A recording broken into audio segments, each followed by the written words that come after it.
A 1 kg stationary bomb is exploded in 3 parts having mass ratio 1:1:3. Parts having same mass move in perpendicular directions with velocity 30 metre per second.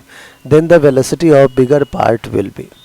बच्चों हमारे पास क्या है, 1 kg का एक bomb है और ये जो है एक्सप्लोड किया है, अभी रेस्ट में है तो इनिशियल वेलोसिटी 0 होगा. एक्सप्लोड कर रहा है, कोई बाहर से एक्सटर्नल फोर्स एक्ट कर नहीं रहा है, तो हम मोमेंटम कंजर्वेशन अप्लाई कर देंगे. ठीक है. मास रेशियो क्या है, 1:1:3. एक है लेट्स से 1, दूसरा भी क्या है 1 और तीसरा क्या है बच्चों आपके पास 3. तो 3 + 1 + 1 ऐसे है मास रेशियो. तो इसको m ले लेते हैं, इसको भी m, इसको 3m ले लेते हैं. अब ध्यान समझिएगा क्या है, parts having same mass that is 1 and 1 move in perpendicular directions with velocity this much. That means अगर मैं इसको इस डायरेक्शन में मूव करवाऊँ तो जो दूसरा है वो इस डायरेक्शन में होगा, सेम वेलोसिटी 30 से. 3m की हमें नहीं पता, तो लेट्स से इसका वेलोसिटी vx और इस डायरेक्शन में vy. ठीक है बच्चों. Applying momentum conservation, applying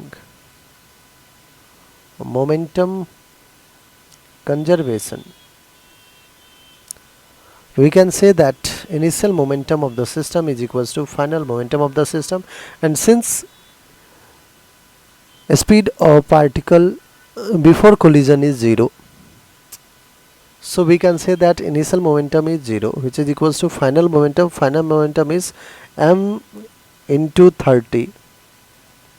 Let's say it is in x-axis, x direction I cap, plus का m into 30 in y direction, let's say j cap, plus का 3m into velocity v in x direction as well as y direction.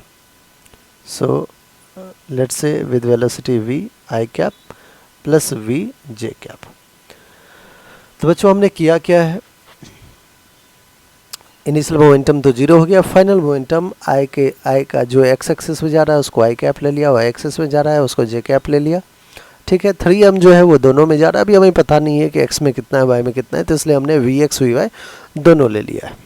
We X आपको V I cap से denote किया हूँ मैं, और V Y को मैंने वी जे कैप से डिनोट कर दिया है. ठीक है. ओके. अब देखिए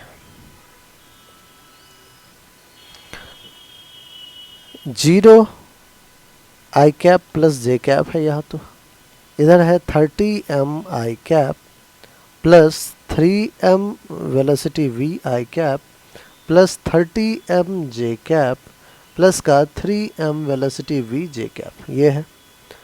इक्वेट करेंगे बच्चों आई कैप को आई कैप के साथ, इधर तो 0 आई कैप है, दैट इज 30m प्लस का 3mv is equals to 0. Similarly 30m plus का 3mv is equals to 0, J cap भी तो 0 ही है.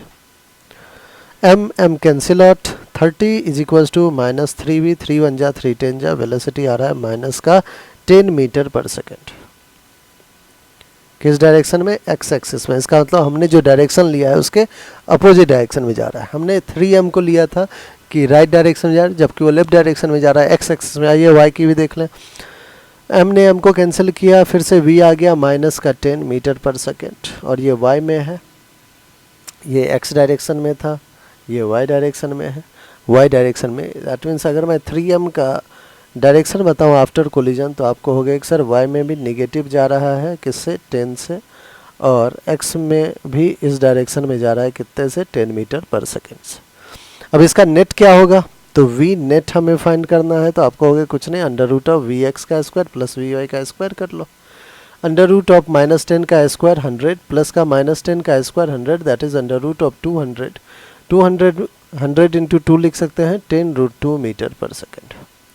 10√2 मीटर पर सेकेंड हमारा कौन सा ऑप्शन है, 1, और 1 ही हमारा क्या है बच्चों, बिल्कुल करेक्ट ऑप्शन.